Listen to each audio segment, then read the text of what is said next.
নমস্কার বন্ধুরা, সবরীর ডেলি লাইফে নতুন একটা ভিডিও নিয়ে হাজির হয়েছি। আজকে দেখুন আমাদের পঞ্চম দোল উৎসব। আমাদের ঠাকুর বাড়িটা কত সুন্দর সাজাইছে, বাইরের দিকটা কত সুন্দর সাজাইছে। দেখুন চারিদিক টুনি লাইট দিয়ে সাজানো আছে, আর চারিদিকে কত সুন্দর আলোকিত হয়ে রয়েছে। দেখতে কত সুন্দর লাগছে। দেখুন ঠাকুর বাড়িটা, ঝাড়বাতিটাও কত সুন্দর লাগছে।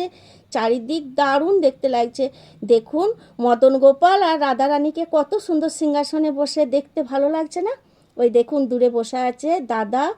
এখন পুজো আরম্ভ হয়নি। এখানে দেখুন কত রকমের, কত কালারের আবির এসেছে। এখানে গেরুয়া, লাল, কপিন, সবুজ আর গোলাপি আবিরে আজকে আমরা সবাই মিলে দোল উৎসব করব। আর দেখুন আমার ছেলে আবিরগুলো কত ঘাঁটছে, দেখুন খুব মজা করবে। আমার দুই মেয়েও আছে, স্বামীও রয়েছে। দেখুন ওইখানে দেখুন কত সুন্দর লাগছে। আজকে খুব মজা করব। আমার মেয়ে তো প্রথম থেকেই বলছে খুব মজা হবে মা।